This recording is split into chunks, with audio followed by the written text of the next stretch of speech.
Belum keluar lagi, Prof. Belum. Belum keluar lagi.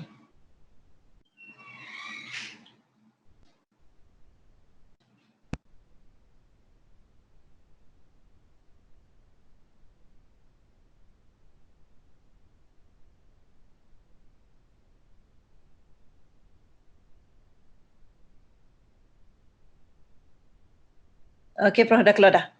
Okey.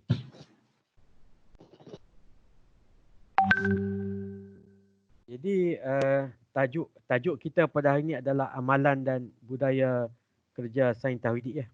So kalau kita melihat kepada tajuk ni lebih kepada berfokuskan kepada amalan. Yang ini maknanya dari segi praktikal dan juga budaya adalah merupakan suatu kehidupan. Budaya kerja ni adalah satu kehidupan yang kita praktis sehari-hari khususnya yang berkaitan dengan sains tauhid. So dalam penyampaian saya ni, dalam kuliah saya ni, saya akan menekankan kepada 4 aspek yang utama. Yang pertama ialah berkaitan dengan pengenalan sains tauhid. So mungkin kita review manusia. Allah yang menciptakan haiwan. Allah yang menyuburkan tumbuh-tumbuhan. Ya, dan Allah juga maknanya dengan pembelajaran kita dalam sains itu bagaimana hujan itu diturunkan. Itu kita kaitkan dengan Allah yang menurunkan hujan. Dan di dalam Al-Quran sebenarnya banyak sekali Allah SWT menceritakan bagaimana sekiranya maknanya hujan tak ini akan kemarau. Kemudian tumbuh-tumbuhan akan mati. Dan kemudian dengan sebab tidak ada tumbuh-tumbuhan, maka haiwan-haiwan juga akan kehilangan punca makanan. Dan begitu juga dengan manusia akan mati. Hanya disebabkan oleh tiada hujan. So saudara-saudari boleh bayangkanlah.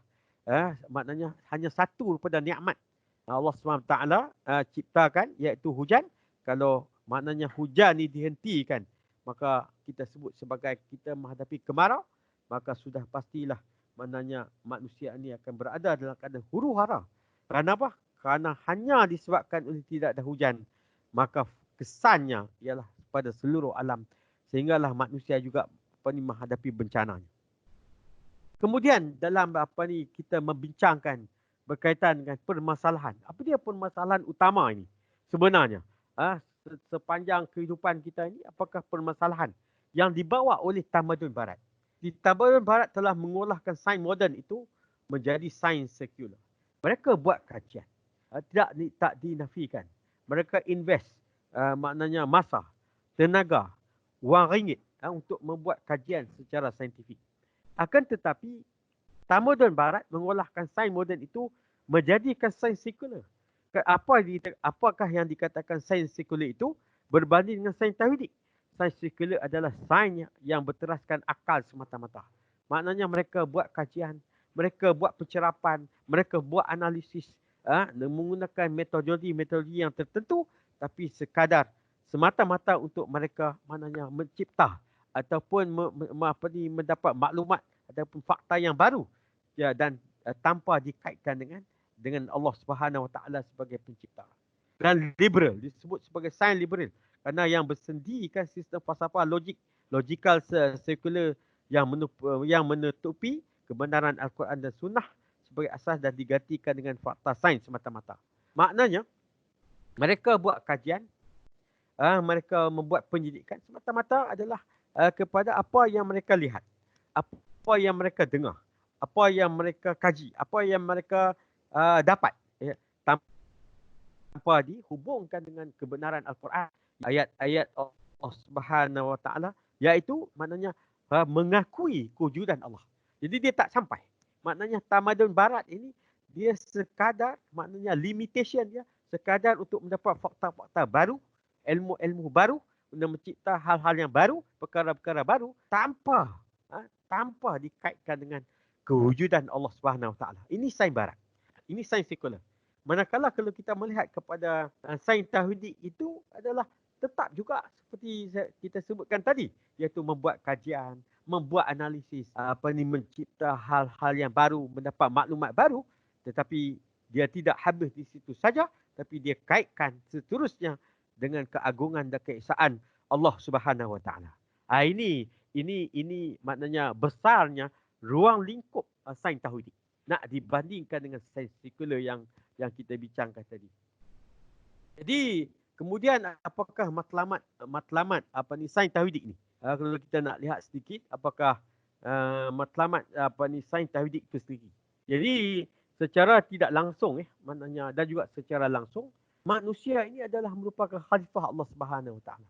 Allah menciptakan manusia ini adalah merupakan khalifah sebagaimana yang Allah Subhanahu Wa Taala sebut di dalam Al-Quran surah surah Al-Imran, surah Ali Imran ayat surah yang ketiga ayat 110. Sesari boleh rujuk Al-Quran di mana Allah SWT menyebut kamu ada wahai umat Muhammad adalah sebaik-baik umat yang dilahirkan bagi faedah umat manusia. Kerana kamu menyuruh berbuat segala perkara yang baik dan melarang daripada segala perkara yang salah, itu buruk dan keji. Serta kamu pula beriman kepada Allah Subhanahu Wa Taala dengan sebenar-benar iman. Dan kalaulah ahli kitab ini Yahudi dan Nasrani itu beriman, sebagaimana yang semestinya tentulah iman itu menjadi baik bagi mereka. Menjadi baik dengan mereka. Tetapi di antara mereka yang beriman dan kebanyakan mereka orang-orang yang fasik. Jadi ayat ini sebenarnya ingin menjelaskan kepada kita bahawa kita adalah merupakan manusia yang diciptakan oleh Allah SWT dengan ada tujuan yang tertentu. Tujuan yang pertama adalah untuk kita mengabdikan diri kepada Allah SWT. Itu tujuan yang pertama. Dan tujuan yang kedua adalah untuk kita menjadi khalifah Allah. Apa itu khalifah Allah? Khalifah Allah adalah mereka yang lahir ke bumi itu, ke bumi ini adalah di mana gerak kerja mereka, amalan mereka, budaya hidup mereka itu adalah mereka menyuruh atau membuat perkara yang baik. Mereka buat yang baik dan mereka menyuruh orang lain juga buat yang baik. Dia ada dua konotasi. Yang pertama mereka baik ya, dan yang kedua mereka menyuruh orang lain berbuat baik. Jadi maknanya mereka dilahirkan adalah untuk faedah umat manusia. Maknanya kehadiran mereka itu memberi manfaat kepada manusia yang lain. Sebagaimana yang disebutkan oleh Rasulullah SAW, Allah menyebutkan sebaik-baik manusia adalah manusia yang bermanfaat kepada orang lain. Manusia yang bermanfaat kepada orang lain. Jadi kalau kita melihat konotasi ini, manusia ini adalah sebagai khalifah Allah Subhanahu Wa Taala. Manusia adalah khalifah Allah. Jadi bila disebut khalifah Allah ini, dengan sendirinya kita harus memahami bahawa kehadiran kita di atas muka bumi ini dengan tanggungjawab. Dengan tanggungjawab. Apa tanggungjawab kita? Tanggungjawab kita menjadi orang baik. Tanggungjawab kita adalah menjadi orang baik. Dan apa sifat-sifat orang baik itu? Dia menyuruh orang lain juga berbuat baik dan melakukan kebaikan. Dan melarang orang lain, manusia yang lain, melarang dirinya dan orang lain melakukan perkara-perkara yang buruk dan juga yang keji. Dalam konteks kita sebagai ahli sains. Maknanya kehadiran kita ini sebagai seorang ahli sains, mesti kita berusaha. Berusaha ini disebut oleh Imam Al-Ghazali, ada beberapa perkara. Pertama ialah berfikir. Pertama ialah berfikir bagaimana menjadikan diri kita ini orang yang bermanfaat kepada orang lain. Apa patut kita buat? Bahasa mudahnya macam itulah.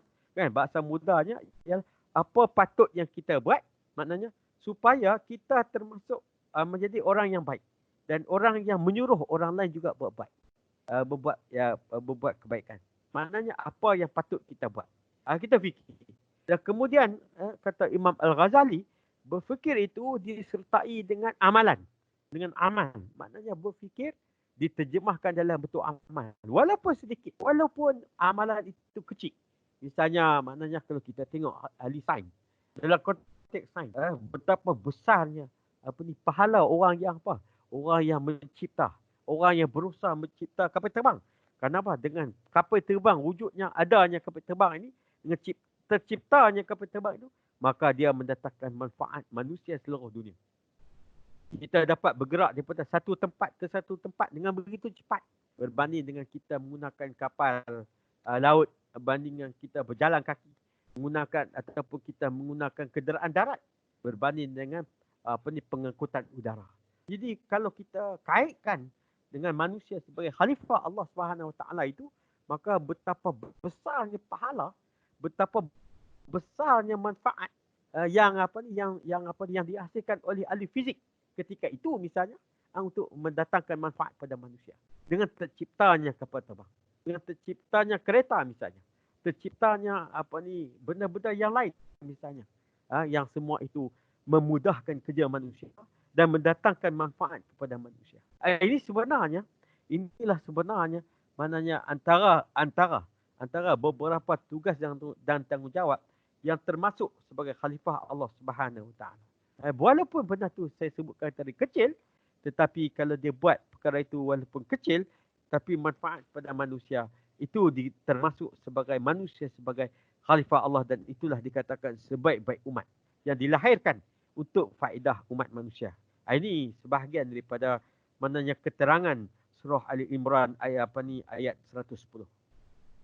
Jadi kalau kita tengok kepada model, mungkin kuliah saya taklah berapa panjang, tetapi saya lebih menekankan beberapa konsep supaya maknanya para pelajar sekalian memahami sebagai apa yang dikatakan sains tauhidik dan telah kita bezakan dengan sains barat. Dan kemudian kita melihat kepada peranan kita, kita melihat kepada peranan kita, melihat kepada peranan kita sebagai manusia.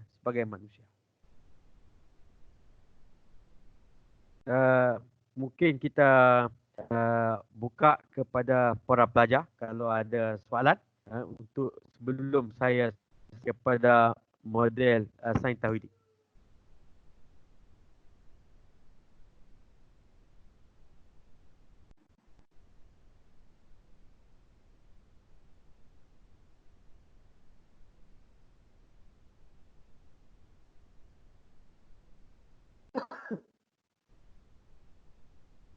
Ada soalan?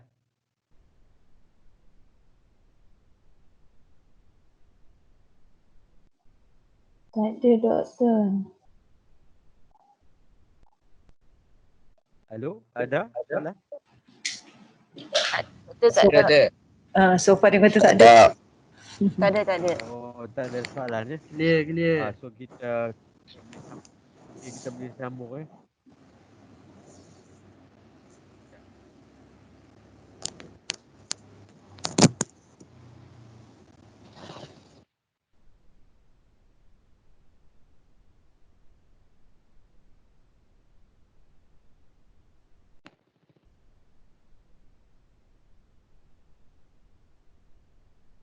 Okey, boleh nampak .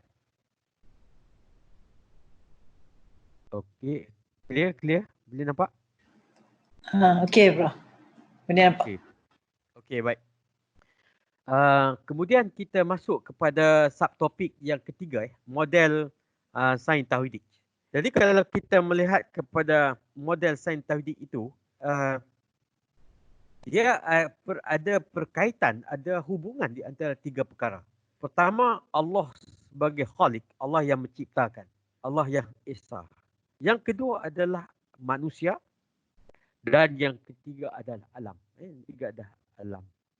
Sebenarnya bila kita melihat kepada model sains tauhidik itu, kita tidak dapat menceritakan sebenarnya. Kita tidak dapat menceritakan tentang hakikat hubungan di antara Allah SWT dengan manusia, dan manusia dengan alam, dan alam dengan manusia. Sebenarnya kita tak mampu menceritakan. Sebab apa? Sebab kita tidak mampu mentafsirkan. Maknanya limitation kita tidak mampu mentafsirkan hubungan itu, hubungan yang bagaimana sebenarnya. Bagaimana? Jadi dalam model sains tauhidik itu, bagaimana ketiga-tiga perkara besar itu, iaitu Allah Subhanahu Wa Taala, manusia dan alam itu dapat diceritakan dengan sempurna. Oleh demikian, apa yang saya nak bagi jawapan adalah kita sumber untuk menceritakan, maknanya sumber untuk menghubungkan ketiga-tiga perkara ini adalah Al-Quran. Sebab itu dalam model sains tauhidik itu, dia mesti berfokuskan kepada sumber. Sains barat tidak ada sumber. Model sains barat ataupun model sains sekular, mereka tidak ada sumber. Sumber mereka apa? Sumber mereka adalah akal semata-mata. Sumber mereka adalah akal semata-mata. Ini harus difahami oleh para pelajar sekalian. Sebagai kesimpulan awal, ya, model sains barat adalah bersumberkan kepada akal semata-mata. Ya, mereka berpandukan akal. Akal maknanya mereka bergantung kepada kemampuan akal mereka 100%. Ya, 100%. Sebab itu mereka berempat pulas. Ya, mereka menggunakan kemampuan akal ini semaksimal mungkin, memikirkan sesuatu melalui kajian-kajian yang tertentu untuk mendapat maklumat yang tertentu dengan objektif dan matlamat yang tertentu. Ini adalah merupakan model sains barat. Ya. Manakala model sains tauhidik, maknanya kita meletakkan, ini harus difahami oleh para pelajar sekalian. Kita meletakkan maknanya Al-Quran itu sebagai sumber yang muktabar, maknanya sumber yang paling utama sebelum kita bercakap tentang akal. Sebelum kita bercakap tentang akal, kita bercakap tentang sumber dalam model sains tauhidik adalah Al-Quran semata-mata. Al-Quran semata-mata. Jadi Al-Quran lah yang merupakan sumber ilmu. Maksudnya begitu. Al-Quran adalah sumber pengetahuan. Al-Quran merupakan sumber motivasi. Al-Quran yang kita sebut sebagai sumber segala-galanya yang menceritakan, ini kalamullah, yang menceritakan bagaimana dihubungkan dengan Allah, menghubungkan Allah SWT dengan manusia sebagai contoh. Dalam konteks ini, apa yang diceritakan di Al-Quran? Al-Quran menceritakan Allah lah yang menciptakan manusia. Dan Allah menciptakan manusia itu, dan manusia itu dalam bentuk sebaik-baik kejadian. Ini diceritakan oleh siapa? Oleh Al-Quran. Melalui siapa? Melalui Rasul, iaitu melalui messenger, iaitu Rasulullah Sallallahu Alaihi Wasallam. Itu maksudnya. Itu maksudnya. Jadi kalau kita melihat model ini adalah Allah, hubungan antara Allah dan manusia itu diceritakan, digambarkan, diterangkan, disampaikan melalui apa? Melalui Al-Quran. Dan Al-Quran itu maknanya didatangkan melalui siapa? Melalui Rasulullah Sallallahu Alaihi Wasallam. Ini dalam model kita, dalam model sains tauhid. Ya. Dan kemudian di dalam Al-Quran juga menceritakan hubungan di antara manusia dengan alam. Interaksi antara manusia dengan alam. Saya ambil contoh. Manusia tidak boleh hidup tanpa oksigen. Oksigen ini dihirup ataupun diambil, disedut daripada alam.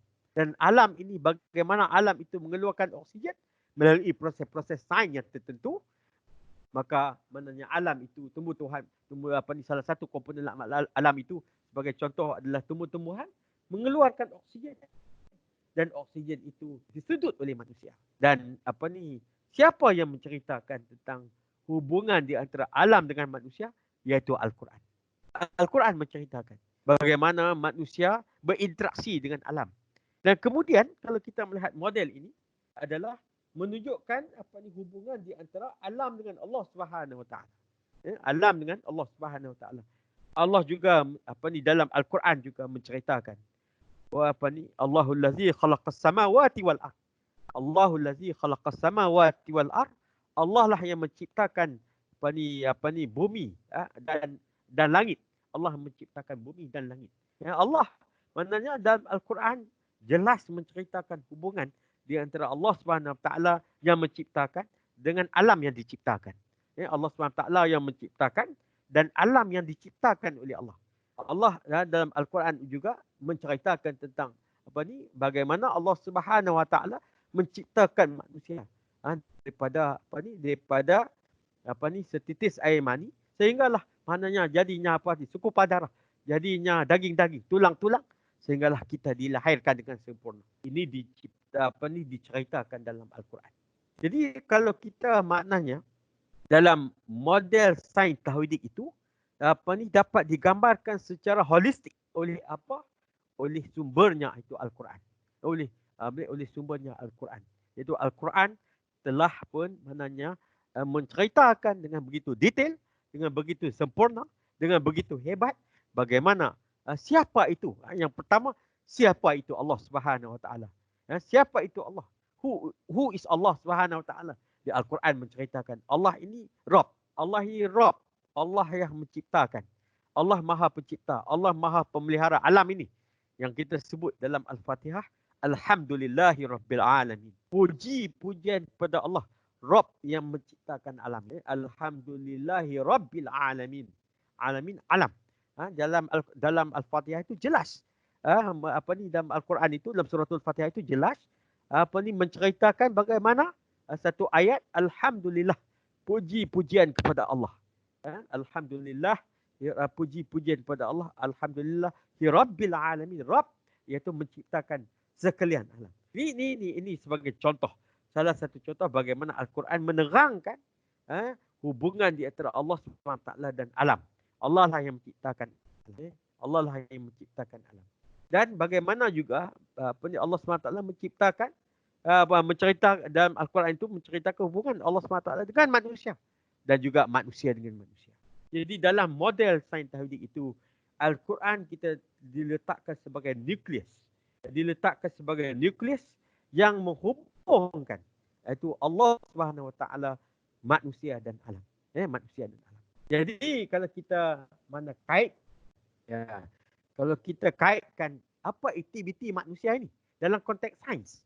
Dalam konteks sains. Ini kita cakap pula model sains tauhid. Dalam konteks sains itu apa tu sains? Sains yang kita jelaskan tadi adalah kajian sistematik. Kajian itu dilakukan oleh siapa? Kajian itu dilakukan oleh manusia. Oleh penyelidik manusia. Kita sebagai ahli sains. Kitalah manusia. Dan model ini kita tempatkan, kita posisikan diri kita itu pada ruang yang berwarna hijau. Itu manusia. Kita sebagai penyelidik. Apa yang kita selidiki? Apa yang kita selidiki? Yang kita selidiki adalah alam. Kita sama ada bidang itu berkaitan dengan sosial, bidang itu yang berkaitan dengan biologi, dengan kimia, dengan fizik, engineering, perubatan dan sebagainya. Semua itu adalah terkandung di dalam alam itu sendiri, alam semesta itu sendiri. Kajian tentang angkasa misalnya, kajian tentang bintang-bintang misalnya, bulan, matahari dan sebagainya. Semua itu adalah dikaitkan dengan alam. Jadi manusia mengkaji alam. Dalam konteks sains barat adalah modelnya adalah manusia dan alam. Interaksi di antara manusia dan alam semata-mata. Tetapi di dalam model sains tauhid, kajian yang dilakukan oleh manusia, yang dilakukan oleh kita sebagai ahli sains terhadap alam itu dan apa itu alam? Alam adalah sesuatu yang diciptakan oleh Allah Subhanahu Wa Taala. Maknanya model sains tauhid menggambarkan apa yang kita kaji itu adalah apa yang diciptakan oleh Allah. Itu hubungannya. Maknanya kita kaji alam, kita kaji dalam bidang biologi, kita kaji dalam bidang kimia, kita kaji dalam bidang fizik, kita kaji dalam bidang matematik, kita kaji dalam bidang geografi, sejarah dan mungkin berkaitan dengan sains sosial, berkaitan dengan tingkah laku manusia sebagainya. Semua tu apa yang kita kaji itu adalah sains tulen dan juga sains sosial dan mungkin sains kejuruteraan, sains perubatan dan sebagainya. Dan semuanya itu yang kita kaji adalah merupakan yang benda, perkara, item, benda-benda yang diciptakan oleh Allah Subhanahu. Maknanya sebab itu model sains tauhid itu adalah model yang sangat holistik, yang sangat unik kerana dia menghubungkan apa yang dikaji oleh manusia itu adalah dia sedang mengkaji apa yang diciptakan oleh Allah Subhanahu Wa Taala. Dan manakala model sains barat, mereka mengkaji alam. Mereka mengkaji sains. Mereka mengkaji dalam bidang-bidang tertentu. Tetapi mereka tidak menghubungkan apa yang mereka kaji itu dengan keesaan Allah Subhanahu Wa Taala. Mereka tidak hubungkan, mereka putus hubungan Allah sebagai Rabb, iaitu Allah sebagai Allah yang menciptakan dan Allah sebagai Tuhan yang memelihara sekalian alam itu.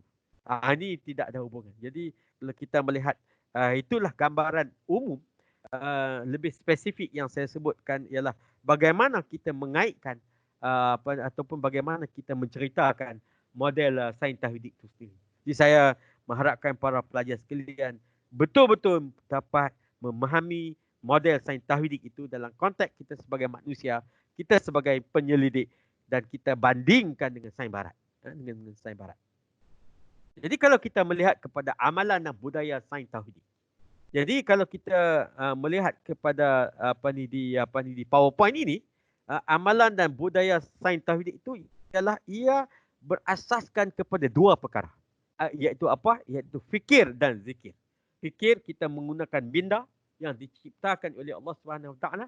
Zikir itu apa yang kita fikirkan itu kita hubungkan dengan keesaan, dengan kekuasaan, dengan keagungan Allah Subhanahu Wa Taala. Maknanya sambil kita berfikir, kita zikir. Fikir dan zikir ia berjalan serentak. Dalam sains barat mereka hanya fikir, mereka tidak ada zikir. Dalam sains barat saya tegaskan bahawa mereka hanya menggunakan akal semata-mata, tapi jiwa mereka, hati mereka tidak dihubungkan dengan kekuasaan dan kehebatan Allah Subhanahu Taala, keagungan Allah Subhanahu Taala. Hati mereka mati. Hati mereka tidak dihubungkan. Ini sains sekular ataupun sains barat. Tetapi sebaliknya, amalan dan budaya, maknanya research, kajian yang dilakukan oleh ahli-ahli sains dalam konteks sains tauhid, mereka berfikir tentang sesuatu perkara yang mereka kaji, yang mereka buat kajian, yang mereka buat research, yang mereka mencari maklumat, mencari maksud, mencari makna, mencari ilmu-ilmu baru. Masa yang sama hati mereka sentiasa berzikir, sentiasa merasai bahwasanya ini semua adalah daripada Allah Subhanahu Wa Taala. Ini semua daripada Allah Subhanahu Wa Taala. Jadi dia berjalan serentak, berjalan serentak di antara maknanya proses yang berlaku di dalam minda mereka dan juga denyutan, maknanya denyutan di dalam jiwa mereka itu sendiri. Itu. Dan bagaimana asas itu boleh dikemukakan, iaitu asas fikir dan zikir. Ia adalah berkaitan dengan apa? Satu surah, itu surah Ali Imran juga, ayat 190 sehingga ayat 191. Jadi para pelajar boleh rujuk Al-Quran. Jadi kata Allah Subhanahu Wa Taala, A'udzubillahi minasyaitanir rajim, inna fi khalqis samawati wal ard wa ikhtilafil lail wan nahar wan nahari la ayatil liulil albab. Sesungguhnya pada kejadian langit dan bumi, inna fi khalqis samawati wal ard wa ikhtilafil lail wan nahar. Sesungguhnya pada kejadian langit dan bumi dan pada pertukaran malam dan siang. Al-lail wan nahar, siang dan malam, dan dan ada tanda-tanda la ayatil ulil albab, dan tanda-tanda bagi orang-orang yang berfikir. Jadi ulil albab. Jadi perkataan yang penting, konotasi yang penting daripada ayat dalam ayat ini, dalam surah Ali Imran ini adalah ulil albab. Itu ulil albab. Siapa ulil albab itu? Dalam konteks penterjemahan biasa disebut sebagai orang-orang yang berakal. Ulil albab itu orang-orang berakal. Jadi siapakah orang-orang sebenarnya orang-orang berakal itu? Ya, siapakah sebenarnya orang-orang yang berakal itu? Orang-orang yang berakal itu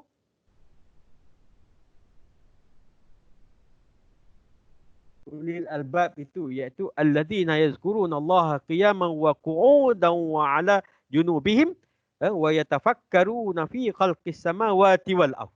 Ulil albab itu diceritakan oleh Allah Subhanahu Wa Taala dalam surah ini, dalam ayat 191 ini adalah orang-orang yang menyebut dan mengingati Allah Subhanahu Wa Taala, ya, mengingati Allah Subhanahu Wa Taala semasa mereka berdiri, mereka duduk, dan semasa mereka berbaring dan mengiring, dan mereka pula memikirkan tentang kejadian langit dan bumi.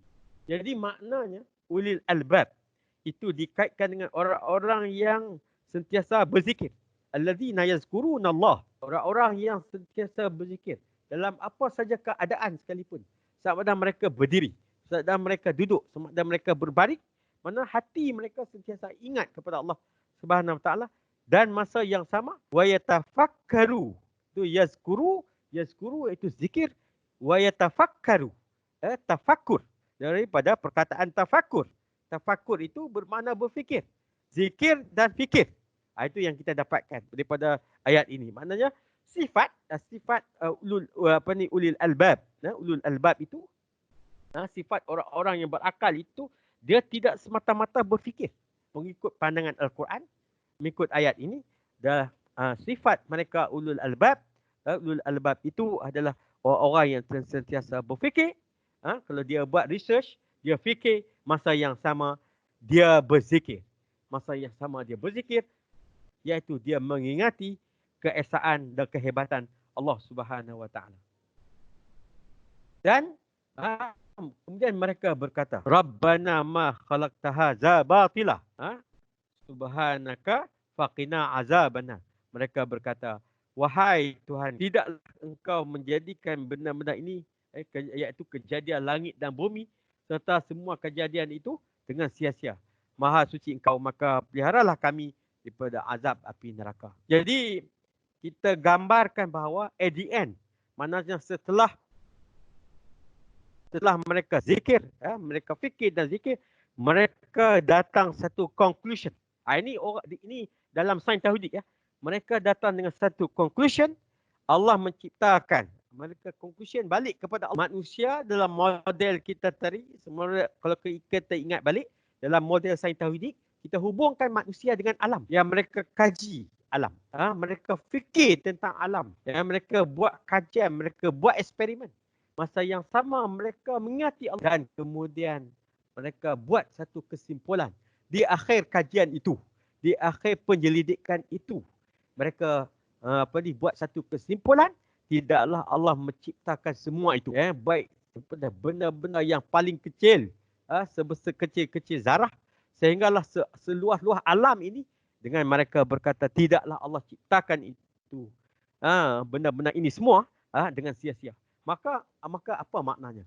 Maknanya orang yang buat research ni, orang yang buat kajian, di akhirnya dia akan buat kesimpulan bahawa tiap-tiap yang Allah ciptakan itu semuanya ada hikmah. Semuanya ada faedah. Semuanya ada kebaikan.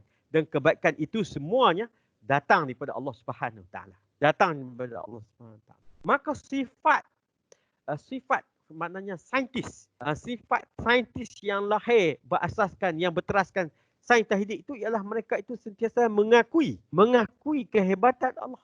Itu maksudnya. Dan kemudian yang mereka ciptakan itu ataupun mereka kaji itu, yang mereka buat itu, semuanya itu akan balik kepada Allah SWT. Maknanya dia buat baik. Dia akan buat hal-hal yang mendatangkan faedah kepada manusia. Kerana Allah tidak ciptakan sesuatu tanpa faedah. Allah tidak ciptakan sesuatu tanpa ada manfaat. Allah tidak akan ciptakan sesuatu tanpa ada kebaikan. Jadi ada orang bertanya kepada saya, ni Prof, ni macam mana Allah ciptakan nyamuk Aedes ni?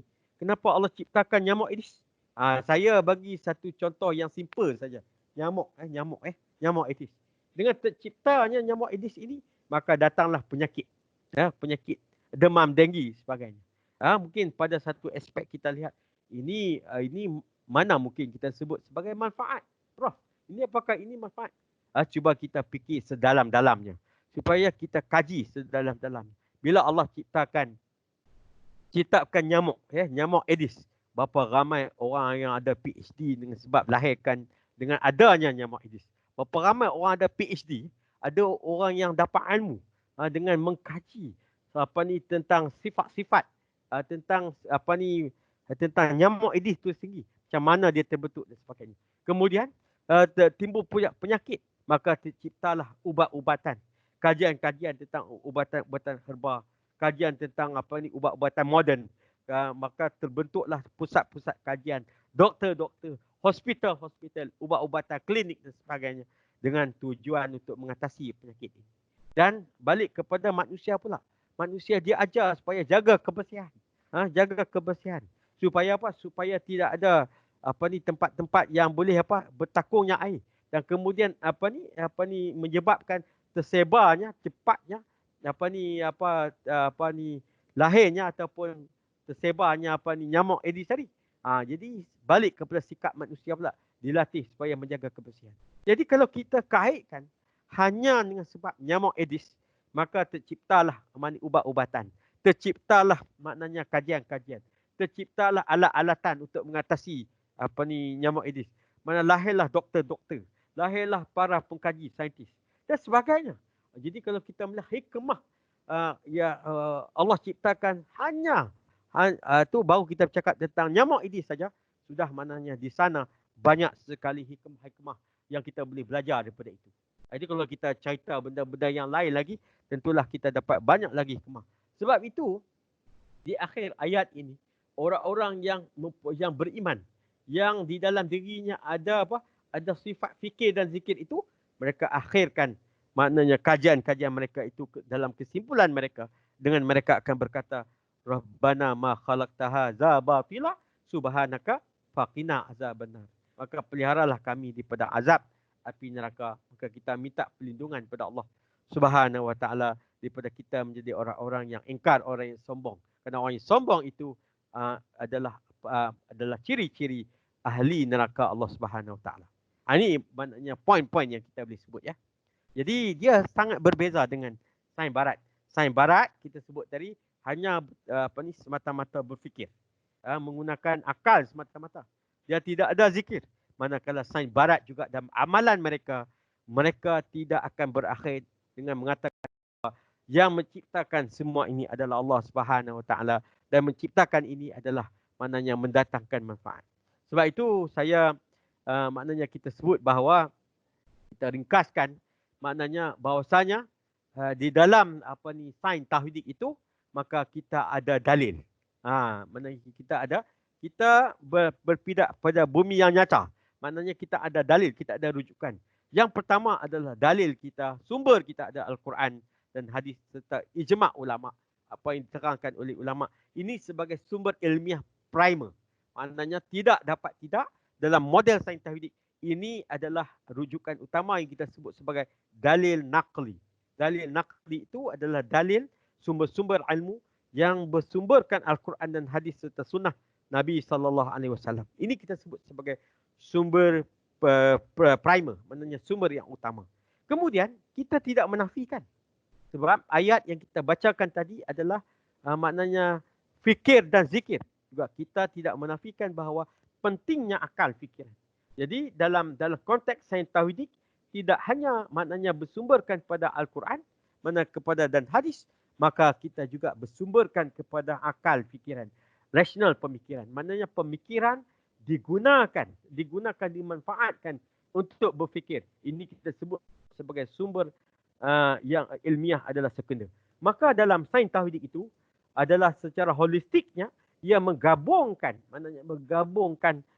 dari segi sumbernya adalah sumber nakli dan juga sumber akli. Menjadikan kita ahli sains yang hebat, yang berfikir jauh dan kemudian masa yang sama kita merujuk pada sumber Al-Quran dan kemudian hati kita sentiasa mengingati kebesaran Allah Subhanahu wa taala. Jadi untuk slide yang yang kesimpulannya dari segi amalan ataupun amalan dan budaya sains tauhid itu dalam konteks penyelidikan, bila kita bersumberkan sains tauhid, maka hasilnya kita akan dapat hasilnya manfaatnya dunia. Penduduk dunia dan alam itu akan dapat manfaat. Kerana kajian-kajian itu, penyelidikan itu melalui satu proses yang sangat hebat, yang unik, iaitu proses sains tauhid, maka manfaat dunia. Maknanya tidak hanya manfaat itu di dunia, malah juga manfaat itu di akhirat, sebagaimana yang kita sebutkan dalam ayat yang sebelumnya yang kita bacakan, waqina azabannar, iaitu kita diselamatkan oleh Allah Subhanahu wa taala daripada azab api neraka di akhirat nanti. Jadi kita nak sebut bahawa saya nak sebut kepada para pelajar sekalian berteraskan sains tauhid itu bila kita buat kajian, kita buat research, maknanya kita sentiasa akan berfikir, kita masa yang sama hati kita sentiasa berzikir, masa yang sama kita akan buat rumusan bahawa semua ini balik kepada keesaan dan kehebatan Allah SWT, dan akhirnya apa yang kita buat itu menjadi ibadah kita kepada Allah SWT. Maka ending kepada kita sebagai manusia, sebagai penyelidik, ia menjadi ibadah kita kepada Allah. Itu amalan dan budaya sains tauhid equivalent to ibadah kepada Allah.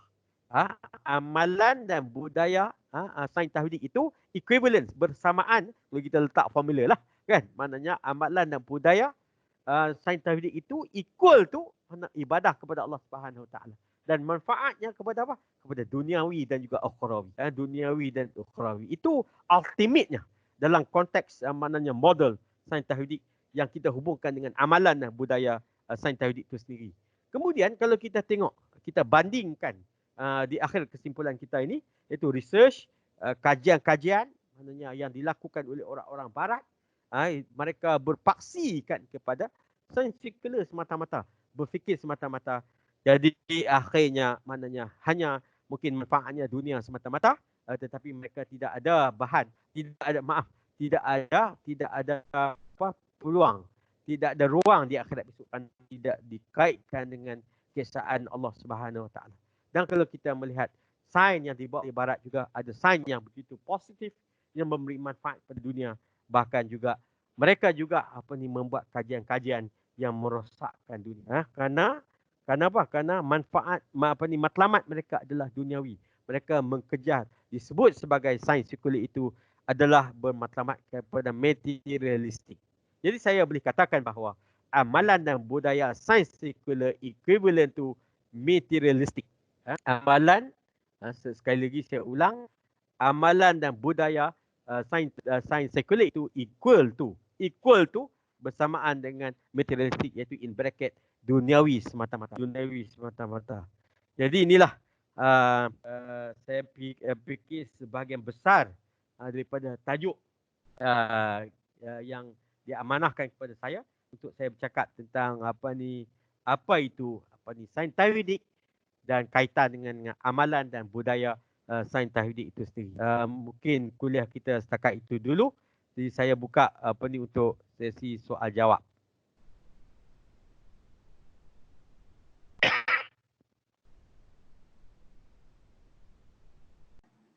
Silakan semua pelajar kalau ada soalan.